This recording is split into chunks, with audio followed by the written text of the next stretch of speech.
दोस्तों, मृत्यु जीवन का सबसे बड़ा सच है जिसे कोई भी टाल नहीं सकता। लेकिन फिर भी मनुष्य जीवन भर भौतिक सुविधाओं के मोह में पड़ा रहता है और उसे इस बात का एहसास तब होता है जब व्यक्ति अपनी आखिरी सांसें गिन रहा होता है। मरने के बाद अंतिम संस्कार से जुड़ी ऐसी कई बातें हैं जो हम नहीं जानते। हिंदू धर्म में दाह संस्कार से जुड़े ऐसे कई नियम हैं जिनका आधार आध्यात्मिक होने के साथ साथ वैज्ञानिक भी है। दाह संस्कार के इन्हीं नियमों में से एक है मृतक को नए कपड़े पहनाना। हम में से बहुत से लोगों के मन में यह सवाल आता होगा कि मृत व्यक्ति की चिता में आग लगाने से पहले नए कपड़े क्यों पहनाए जाते हैं। यदि नए कपड़े न पहनाए जाएं तो आत्मा का क्या होगा? आत्मा का कपड़े से क्या संबंध होता है? इसके साथ ही साथ आप इस वीडियो में ये भी जानेंगे कि मृत व्यक्ति के जो कपड़े परिवार के सदस्य निशानी के रूप में रख लेते हैं या उनकी याद में पहनते हैं, ऐसा करने से मृत आत्मा को क्या होता है और गरुड़ पुराण में इस विषय पर क्या कहा गया है। आइए इस वीडियो में आगे जानते हैं। दोस्तों, हिंदू धर्म के अनुसार मृतक के शव को गंगाजल से नहलाकर नए वस्त्र पहनाकर उसे विदा किया जाता है। हिंदू धर्म के 18 पुराणों में से एक गरुड़ पुराण में इस बारे में विस्तार से बताया गया है। गरुड़ पुराण के अनुसार भगवत नाम एवं गोत्र का उच्चारण करते हुए मृत व्यक्ति को नहलाने के बाद की गई है और यदि किसी कारणवश तीर्थ स्थल में अंतिम संस्कार नहीं हो रहा हो तो ऐसी स्थिति में मृत देह को स्नान कराने के लिए पानी में गंगाजल मिलाकर स्नान करवाना चाहिए। इस दौरान ये ध्यान में रखें कि भगवत नाम जप का उच्चारण नहीं रुकना चाहिए, क्योंकि मंत्र उच्चारण करते हुए नहलाने वाले इंसान के हाथों से स्पर्श किया हुआ जल भी अभिमंत्रित हो जाता है, जिससे ये जल जहां भी पड़ता है अपने आसपास का वातावरण शुद्ध कर देता है। जब यही पवित्र जल मृत व्यक्ति के देह पर पड़ता है तो उस शरीर का रज तत्व और तम कणों का आवरण नष्ट हो जाता है और आत्मा का शरीर से मोह कम होता है। दोस्तों, जिस रज और तम कणों की बात हम यहाँ पर कर रहे हैं वह प्रकृति से ही उत्पन्न हुए 3 गुण हैं। पहला सतोगुण, दूसरा रजोगुण, तीसरा तमोगुण, जो अविनाशी जीवात्मा को शरीर में बांधते हैं।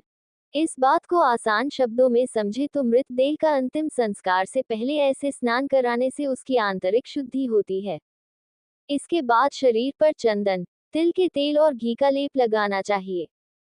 फिर उस शव को नए वस्त्र पहना देना चाहिए। गरुड़ पुराण के अनुसार किसी भी शव को बिना वस्त्रों के नहीं जलाना चाहिए। मृतक के शरीर को वस्त्र से पूरी तरह ढक देना चाहिए और इस बात का विशेष रूप से ध्यान रखना चाहिए कि मृतक के वस्त्र नए हो, शुद्ध हो और सफेद रंग के हो। हिंदू धर्म शास्त्रों में सफेद रंग को शांति और पवित्रता का रंग माना जाता है, इसीलिए मृत देह के शरीर को सफेद कपड़ों से ढका जाता है। सनातन धर्म में सफेद रंग को शुद्धता और मोक्ष का प्रतीक भी माना जाता है। गरुड़ पुराण में ये भी बताया गया है कि मृत व्यक्ति को पहनाए जाने वाले वस्त्रों को पहले थोड़ी देर धूप में रखना चाहिए और हो सके तो गोमूत्र या गंगाजल का छिड़काव करके उन्हें शुद्ध कर लेना चाहिए। ऐसे करने से कपड़ों के माध्यम से मृत व्यक्ति के शरीर के चारों ओर एक पवित्र कवच बन जाता है जो शव को बुरी शक्तियों के संपर्क में आने से बचाता है। साथ ही साथ ऐसा माना जाता है कि मृतक यमलोक की नई यात्रा पर जा रहा है, ऐसे में नए वस्त्र पहनाकर ही उसे विदा किया जाना चाहिए।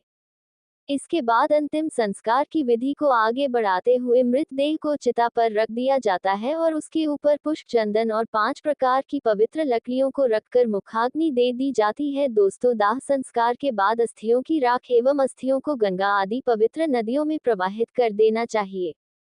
ऐसा करने से उस मनुष्य के सारे पाप धुल जाते हैं और उसकी आत्मा पाप मुक्त हो जाती है। आत्मा की शुद्धि और पाप मुक्ति के लिए ही मृतक के परिवार द्वारा नए कपड़े पहनाते हुए उसे आदर पूर्वक विदा किया जाता है और आत्मा की शांति के लिए प्रार्थना की जाती है। अब आपको बताते हैं कि मृत व्यक्ति के कपड़े निशानी के तौर पर रखने से आखिर होता क्या है। दोस्तों, जब हमारा कोई अपना इस दुनिया से चला जाता है तो अक्सर हम उनकी वस्तुओं को उस व्यक्ति की याद के रूप में संभाल कर रख लेते हैं। इन वस्तुओं में आमतौर पर कपड़े और उस व्यक्ति की पसंदीदा चीजें भी होती हैं। कई बार ऐसा भी होता है कि मृतक के कपड़े उनके घर वाले पहन लेते हैं, लेकिन ऐसा कभी नहीं करना चाहिए। सनातन धर्म के अनुसार मृत व्यक्ति के कपड़े पहनने की सख्त पाबंदी है। मान्यता है कि मृतक की आत्मा का अपनी चीजों से जुड़ाव बना रहता है और मृतक के कपड़ों को पहनने से आत्मा का हमारी तरफ आकर्षण बढ़ता है, जिससे मोक्ष प्राप्ति में हानि होती है। ऐसा भी माना जाता है कि अगर कोई उस मृत व्यक्ति के कपड़े पहनता है तो वह उस व्यक्ति से जुड़ी यादों से बाहर नहीं आ पाता है।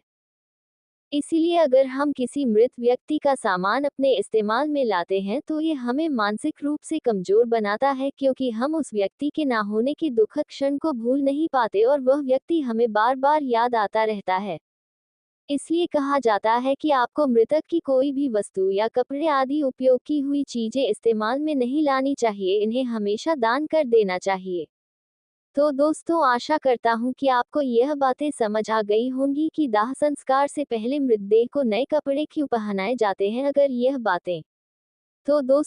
यह जानकारी आपको अच्छी लगी हो तो वीडियो को लाइक, शेयर, आध्यात्मिक कथा चैनल को सब्सक्राइब जरूर कीजिएगा। ये जानकारी आपको कितनी सही लगी हमें कमेंट करके जरूर बताइएगा, ताकि हमें भी पता चल सके कि आपको हमारी जानकारी कैसी लगती है। वीडियो में अंत तक बने रहने के लिए धन्यवाद।